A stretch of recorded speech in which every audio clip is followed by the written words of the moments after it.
ఇవాళ జైలు నుంచి ముగ్గురు నిందితులు విడుదలయ్యారు. విడుదలకు ముందు జైలు ముందు నిందితుల తరపు న్యాయవాదులు వైసీపీ నాయకులు హైడ్రామా క్రియేట్ చేశారు.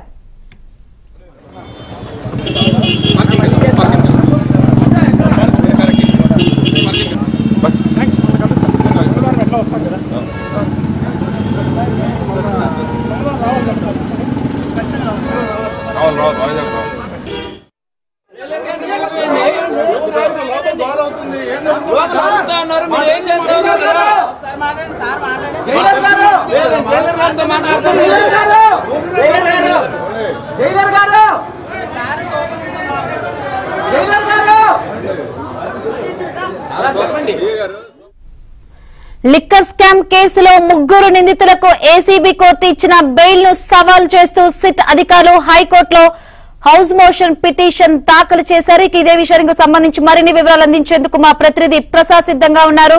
ప్రసాద్, సిట్ అధికారులు హౌస్ మోషన్ పిటిషన్ దాఖలు చేశారు. ఎన్ని గంటలకు విచారణ జరిగే అవకాశం ఉంది? ఏంటి అప్డేట్స్? శంకరే, మద్యం కుంభకోణం కేసులో కీలక పరిణామం చేసుకుంది. నిన్న విజయవాడ ఏసీబీ కోర్టు ఈ కేసులో కీలకంగా ఉన్న A31 Tarun Reddy, A32 Krishnamohan Reddy, A33 Balaji Govindappa వీరు ముగ్గురు కూడా బెయిల్ మంజూరు చేస్తూ ఉత్తర్వులు జారీ చేసింది. దీంతో ఈ నిన్న సాయంత్రం 6 గంటల తర్వాత దానికి సంబంధించిన పత్రాలు జైలు అధికారికి సమర్పించడంతో సమయం మూసిపోయిందంటూ కూడా జైలు అధికారులు ఈరోజు విడుదల చేస్తామని చెప్పారు. ఉదయమే అతని తరపున వారి తరపున న్యాయవాదులు కూడా జైలు వద్దకు చేరుకున్నారు. వెంటనే విడుదల చేయాలంటూ కూడా అధికారులు ఒత్తిడి తెచ్చారు. అయితే సూపరింటెండెంట్ వచ్చేవారు కూడా విడుదల చేసే అవకాశం లేదంటూ కూడా జైలు అధికారులు స్పష్టం చేయడంతో కాసేపు జైలు వద్ద బయట అయితే హడావుడి చేశారు. అయితే ఇదే సమయంలో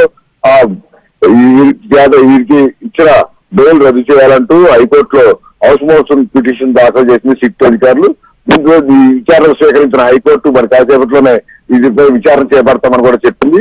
అయితే ఈ పరిణామాల నేపథ్యంలో ఈ విషయం తెలుసుకున్న వెంటనే వైసీపీ నాయకులు అదేవిధంగా నిందితుల తరపున న్యాయవాదులు కూడా జైలు వద్ద బైఠాయించి అడావుడి చేయడంతో కొంత గందరగోళ పరిస్థితి నెలకొంది. ఆ నిబంధనల ప్రకారం అన్ని రికార్డులు సమర్పించిన నేపథ్యంలో వారి ముగ్గురు విడుదల చేయాల్సింది పట్టుబడుతూ జైలు అధికారులతో వాగ్వాదానికి కూడా దిగారు. దీంతో ఉన్నతాధికారుల ఆదేశాల మేరకు కొద్దిసేపటి క్రితం ముగ్గురు నిందితులు ధనంజయ రెడ్డి, కృష్ణమోహన్ రెడ్డి, బాలాజీ గోవిందప్పను జైలు నుంచి విడుదల చేశారు.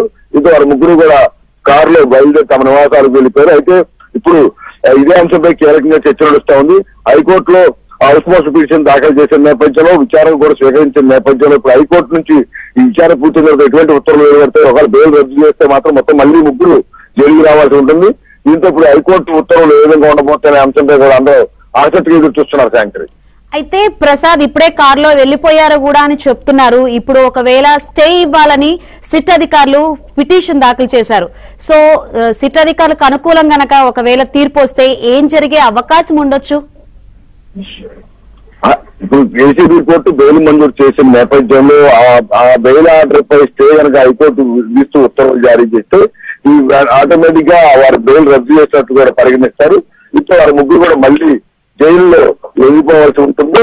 దీనికి సంబంధించిన ఇప్పుడు న్యాయ నిపుణులు కూడా చర్చలు చేస్తా ఉన్నారు. హైకోర్టు మొత్తం బెయిల్ సంబంధించి ఎందుకంటే వారి ఏసీబీ కూడా డిఫాల్ట్ బెయిల్ పిటిషన్ దాఖలు చేశారు. అంటే వారు అరెస్ట్ అయ్యి 90 రోజుల నేపథ్యంలో తమకు 90 రోజుల తర్వాత జైల్లో ఉండే ఉంచకూడదంటూ కూడా ఒక వాదన తెరపై తీసుకొచ్చి ఆ వాదన ఆధారంగానే వాదనలు వినిపించారు. అది వారి న్యాయవాదుల వాదన పరిగణిస్తున్న ఏసీబీ కోర్టు ఆ ఛార్జ్ షీట్లు ఇవన్నీ పరిశీలించకుండా బెయిల్ మంజూరు చేసిందని ఆ ప్రాసిక్యూషన్ భావిస్తా ఉంది. ఈ పరిణామాల నేపథ్యంలో ఇప్పుడు శిక్ష అధికారులు కూడా మొత్తం అన్ని రికార్డులు ఇప్పటివరకు ఇన్వెస్టిగేషన్ లో వీరి ముగ్గురు పాత్రకు సంబంధించి ఏ ఆధారాలు సేకరించారు, ఎంతవరకు వీరి పాత్ర ఉన్న అంశాలపై కూడా హైకోర్టులో పూర్తిగా ఇప్పుడు ఈ పిటిషన్ తో పాటు అన్ని కూడా సమర్పించినట్టు తెలుస్తా ఉంది. ఈ అన్నింటి కూడా పరిశీలించిన హైకోర్టు కింద కోర్టు ఇచ్చిన ఆర్డర్ పై స్టే విధిస్తే మాత్రం వారి ముగ్గురు మళ్ళీ జైలుకే రావాల్సి ఉంటుంది. తదుపరి విచారణ ఉత్తర్వులు వచ్చే వరకు కూడా వారి జైల్లోనే ఉండే అవకాశం ఉంటుందని కూడా న్యాయ నిపుణులు చెప్తున్నారు. శాంకరి, మన స్క్రీన్ మీద చూస్తున్న ఒక హైడ్రామా క్రియేట్ చేసిన పరిస్థితులు అయితే కనిపిస్తుంది. వైసీపీ నాయకులు అవ్వచ్చు, అక్కడ నిందితుల తరపు న్యాయవాదులు, అసలు ఏం జరిగింది అంటే చూస్తాను. యాక్చువల్ గా నిన్న సాయంత్రం 4:45 సమయంలో ఏసీబీ కోర్టు వీరికి బెయిల్ మంజూరు చేస్తూ ఉత్తర్వులు జారీ చేసింది. అంటే గతంలోనే ఈ బెయిల్ పిటిషన్ పై వాదనలు విన్న న్యాయాధికారి తీర్పును నిన్న రిజర్వ్ చేశారు. నిన్న సాయంత్రం 4:40 సమయంలో ఆర్డర్ ఇస్తూ ముగ్గురికి కూడా బెయిల్ మంజూరు చేసినట్టు చెప్పారు. అయితే ఈ షూరిటీలు సమర్పించడం ఇతర రికార్డు వరకు మొత్తం పూర్తి చేసుకుని మొత్తం తీసుకుని జైలు అధికారులు సమర్పించేందుకు సాయంత్రం 6 గంటల సమయం దాటిపోవడంతో జైలు సూపరింటెండెంట్ కూడా వెళ్ళిపోవడం జరిగింది. దీంతో ఈ రోజు విడుదల చేసేందుకు అన్ని ఏర్పాట్లు చేసుకున్నారు.